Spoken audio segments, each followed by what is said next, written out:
Yo, it's good. NBA YouTube. It's your man 100 Grand Ross with The Rock Never Stops. Today, there's some exciting news just announced by Shams stating that Zion Williamson will be returning to the team soon. This is a special moment for the New Orleans Pelicans franchise. And I want to go into that and just why this is a moment that they have to handle correctly. They can't botch this. They can't mess this up. This is the difference between them potentially becoming a dynasty, having a chance to finally bring in a championship, or this thing eroding under their feet and getting blown up in just a few years. I'm diving into that in this episode. Smash that like button for me, hit subscribe and the bell for notifications, and we could definitely chop it up on Twitter at Rock Never Stops too. Let me be clear. Zion Williamson's return is an amazing thing for New Orleans. And I want to start with that because I'm also going to get into why it also puts him in a very precarious position.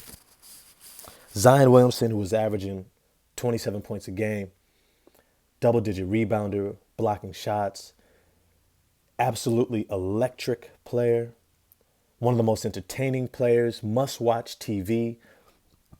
There has to be some sort of NBA algorithm that immediately catapults them to the top of nationally televised games.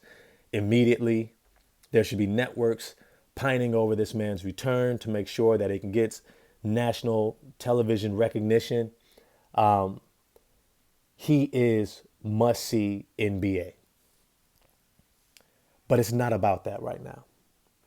It's not about just being excited if you're the New Orleans Pelicans. If anything, if you're David Griffin, if you are the franchise front office, you should be in boardrooms, meeting nonstop, talking about how to handle this return. And this is why. Zion Williamson has been away from the team for months. Yes, he's been aloof, as JJ Redick pointed out in his podcast.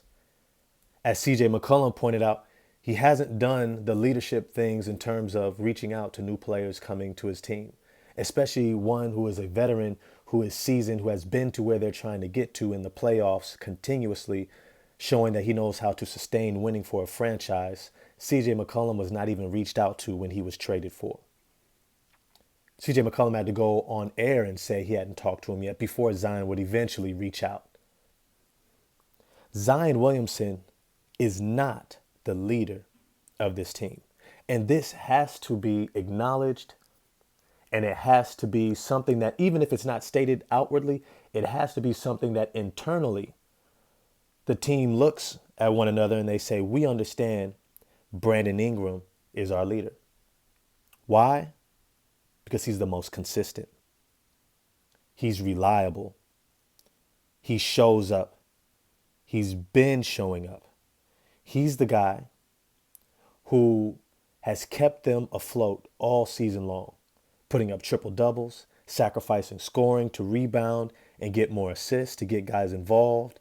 He's taken on the double teams, hit the game winners, the big shots. He has carried the weight of this franchise since before Zion has got here to this point right now where they're knocking on the playoff doors. Not just that, he's also the man who's been turning it on as of late. Now that he has help with CJ McCollum, he has been looking outright dominant as a scorer and every bit the all-star that he was a couple seasons ago. Not just that, but you also have veterans on this team now who are leaders. Jonas Valanciunas, who had extended success with the Toronto Raptors throughout much of his early career, playing with the Memphis Grizzlies, having success there, and now having success with the New Orleans Pelicans. He has been stalwart. He has been reliable. He has been the backbone of this team. And now they are winning without Zion. Without him. Now, this is definitely the perfect time for Zion to return. But this is what the organization needs to do. One, they now have the leverage. They now have a team that can win without him. They now have the ability to hold him accountable in a way that they never did before because they weren't winning anything. They weren't doing anything. And so you really can't tell your best player what to do when you know that you desperately need him and he holds all the cards. But now he doesn't any longer. And this is the time to say, great, I'm glad you're ready to return. What we want you to do is we want you at every practice. We want you at every game. We want you to be cheering your butt off at the end of the bench. We want you to get your weight in order. Let me be clear. I don't know how many of you are comfortable in the dating game, but there is something that people value within a relationship, within an intimate, close relationship. And that's what a team is, an intimate, close relationship where you're getting to know one another and building these bonds that allow you to find success. The ability to hold one another accountable, to say, I have an expectation and I'm going to communicate it to you and I'm going to hold it to you. And if you're not meeting it, I'm willing to start having discussions around, I don't know if this can work because I know my value. I know my value as a person. And this franchise has to be able to communicate that they know their value to Zion Williamson, that it is not a value that is only summed up in his play and his availability, but in what they've already built. You've got Herb Jones, probably first team, second team, all NBA defensive team as a rookie. You got Trey Murphy, who's probably right there behind him. You got Devontae Graham. You got Jackson Hayes, who's been playing amazing defense as a versatile, switchable big man front court player, similar to how Evan Mobley is being used. You've got guys who are playing at a high level who you are going to ask to take a back seat to Zion Williamson. If he can't show the dedication to get his body in shape, you should not play him. Let me repeat, you should not play him.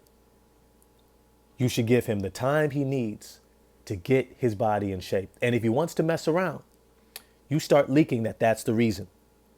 He's not in shape yet. And you're looking out for him. And you let him have to deal with that in the media. You hold him accountable. Because it's in that accountability that he's going to start understanding just how valuable you are as a franchise and why he's going to want to stay there. Why he's going to want to stay there. Because they are somebody who are going to match him. They not only now have a roster that matches his talent, the support, the talent, the scoring, playmaking, rebounding, defense, depth, the coaching. And I haven't gotten into how Willie Green needs to step in and hold his butt accountable. When he gets there, you need to be able to tell Zion, we need you to play defense consistently, nonstop. Focus on rebounding, putbacks, effort plays, because we don't need you to score 30 a game. And this is how you bring a superstar back into the fold. This is how you communicate to your fans and to the team that you're about winning now.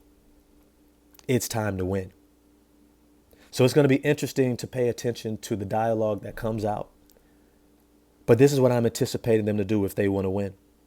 I want to know what you all think. Hit me up in the Twitterverse, Rock Never Stops 2. And I'm out. Peace.